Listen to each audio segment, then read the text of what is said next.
Hello दोस्तों, आज मैं अपने इस चैनल के ज़रिए आपको एक कलाकार के रूप में अपनी जर्नी के बारे में बताऊंगा।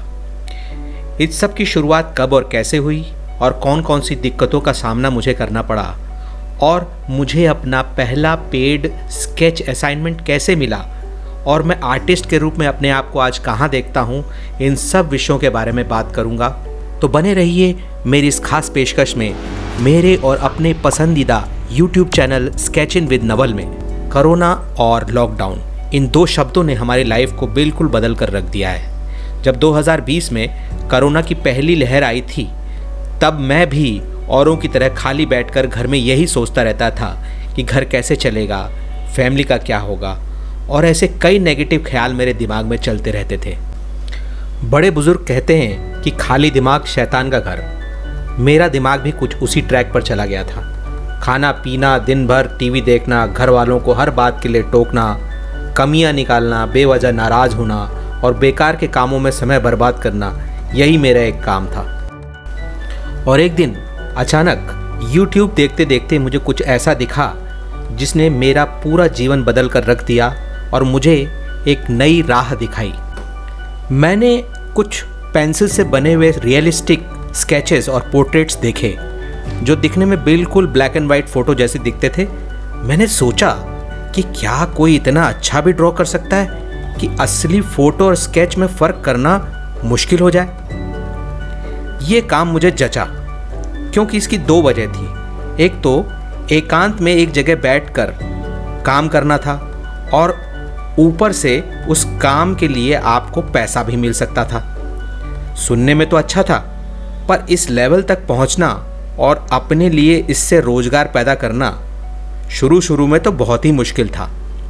पर मैंने सोचा कि मेरे पास टाइम भी बहुत है और इस काम के लिए खर्चा भी कुछ नहीं होना है, क्योंकि एक पेंसिल और एक कॉपी की ज़रूरत पड़ेगी, जो कि बाद में मुझे धीरे धीरे एहसास हुआ कि मैं गलत सोच रहा था।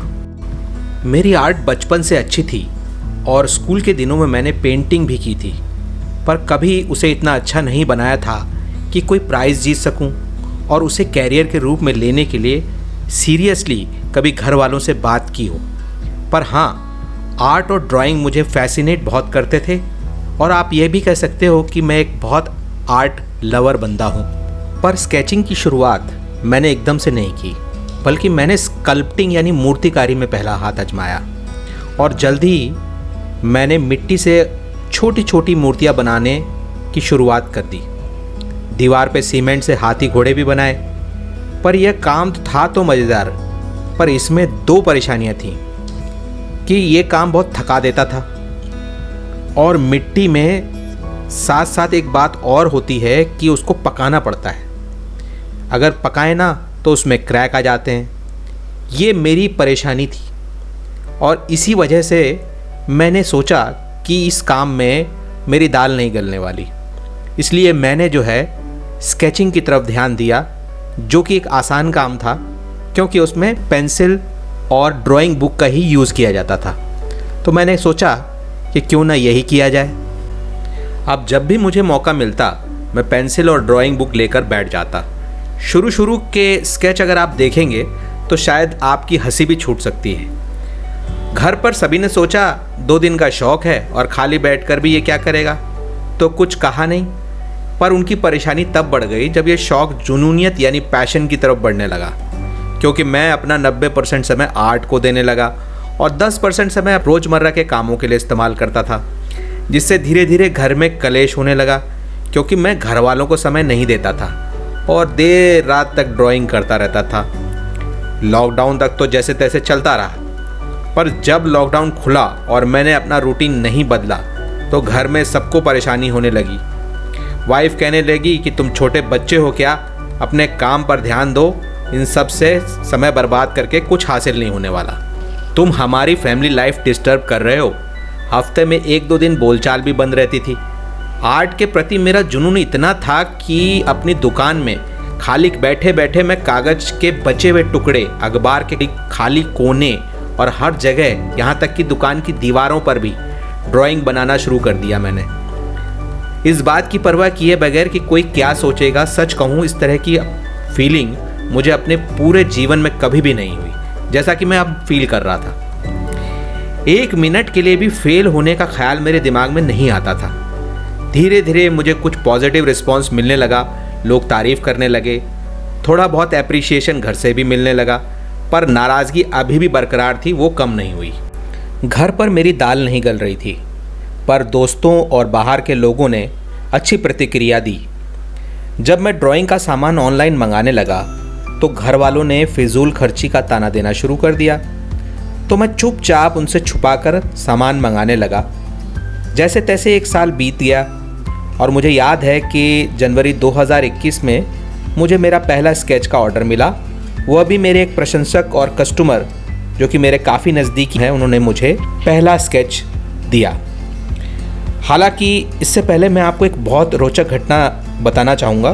2 लोगों के लिए मैंने फ्री में स्केच बनाए और बाकायदा उसे अपने खर्चे पर उनको पोस्ट भी किया, पर अफसोस वादा करने के बावजूद भी ना तो उन्होंने स्केच को फ्रेम किया और ना ही दीवार पे टांगा।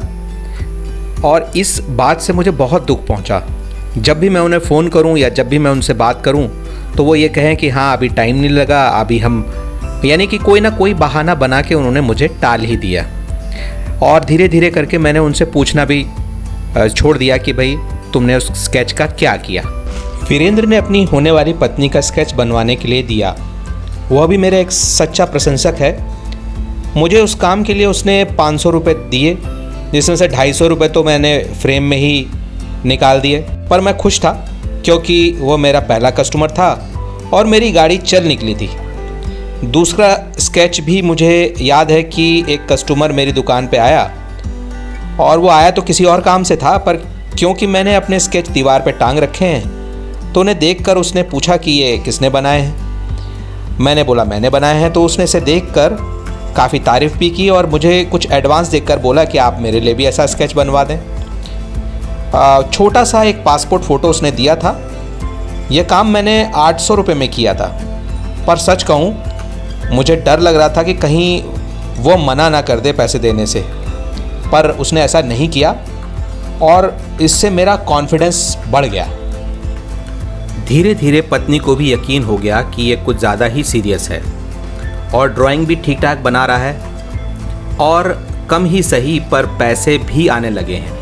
यहाँ पर मैं उसको गलत नहीं कहूँगा, क्योंकि हर माँ अपने बच्चों के भविष्य के प्रति हमेशा चिंतित रहती है। तो अगर उसकी वजह उसका पति हो तो वो उससे भी लड़ेगी। और हाँ, ये बात बता दूँ कि मेरा पहला प्रोफेशनल ड्राइंग किट जो कि 3000 रुपये का था, वह मेरी वाइफ ने ही गिफ्ट किया था, वो भी मेरे जन्मदिन पर। 2022 के आते आते लॉकडाउन नंबर 2, जिसे हम कोरोना वेव 2 के नाम से भी जानते हैं, ने मुझे और समय दिया मेरी कला निखारने के लिए। 2-3 कस्टमर्स भी मिले जिनके लिए मैंने कोरोना के दौरान ही स्केच बनाए। एक बहुत अच्छी बात थी कि जो पैसा मुझे स्केचिंग से मिलता था उसे मैं ड्राइंग मटेरियल खरीदने में ही लगा देता था। वाइफ क्वेश्चन तो करती थी, पर मेरे पास अब जवाब होता था कि ड्राइंग का पैसा है तो ड्राइंग में ही लगा रहा हूँ। मैंने ड्राइंग टेबल और चेयर भी खरीद ली और उसी पैसे से और अब प्रोफेशनल अप्रोच के साथ ड्राइंग करने लग गया। पहले तो मैंने YouTube चैनल बनाया, फिर इंस्टाग्राम पे अपना सारा वर्क डालना शुरू कर दिया। इंस्टाग्राम से कस्टमर्स को अपना वर्क दिखाकर ऑर्डर मिलने लगे। दोस्तों, मैंने बिना किसी गुरु के YouTube को अपना गुरु बनाया और वहाँ से नेशनल और इंटरनेशनल आर्टिस्ट को देखकर बहुत कुछ सीखा और अब भी सीख रहा हूँ, क्योंकि मैं ये मानता हूँ कि परफेक्शनिस्ट होना एक जर्नी है जो कि रोज रियाज और प्रैक्टिस से ही संभव हो सकती है।